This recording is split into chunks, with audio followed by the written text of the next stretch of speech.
Antonio Conte faces one of the most difficult decisions of his Chelsea tenure to date.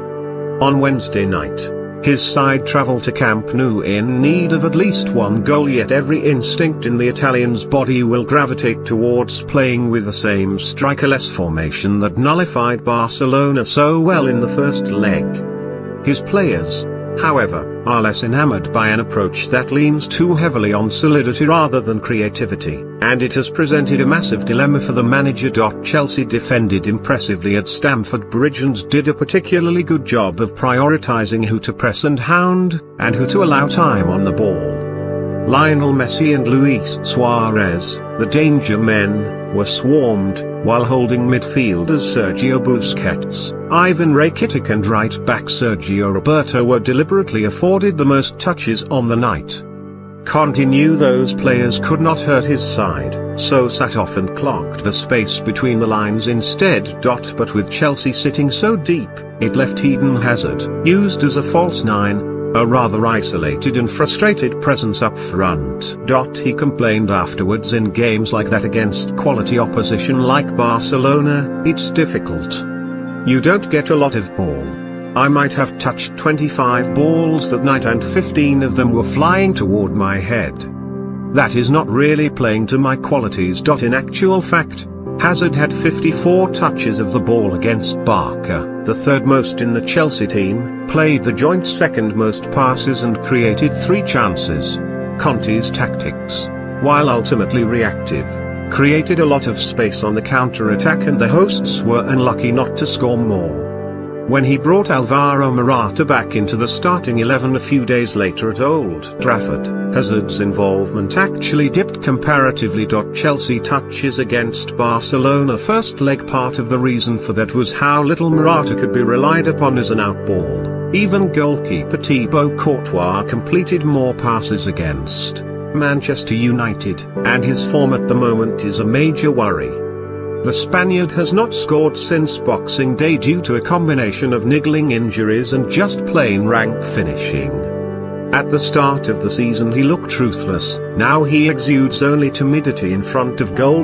Were he in slightly better form, Conte's lineup at Camp Nou would pick itself. Back in September, his side pulled off their best performance on the road this season, and an archetypal European away display against Atletico Madrid. In the Spanish capital, Conte used a 3-5-2 formation which allowed Hazard and Morata to lead the line in tandem and terrorize Atleti's defense. But Morata lacks the ferocity or confidence to perform that role right now, while Olivier Giroud does not possess the requisite mobility and athleticism. That victory over Atletico was based on hard and fast transitions, springing into counter-attacks whenever the opportunity arose.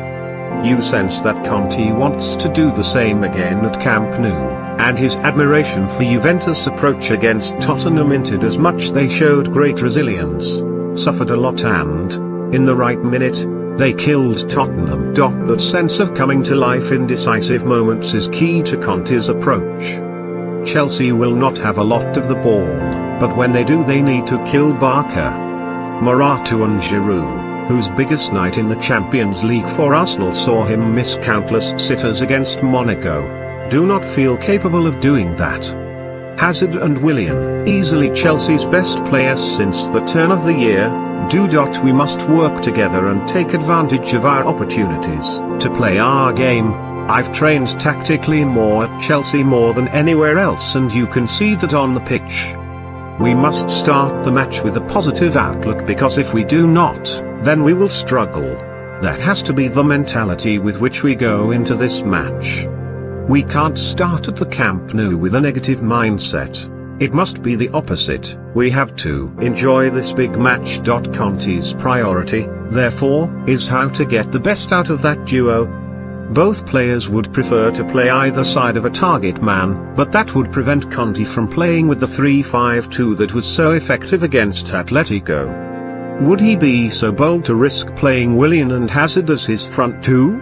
They would still struggle to win long balls, but they would have more license to terrorize the gaps Barca leave at the back. especially if Cesc Fabregas is allowed to play slightly more advanced. The question marks that surround Barca's own formation could also see Conte leave his forwards in reserve.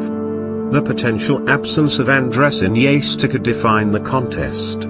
Ernesto Valverde is expected to switch to a more offensive 4-3-3 formation, with Ousmane Dembele on the wing. If the skipper is fit enough to play. That would create entirely different problems for Chelsea to try and solve.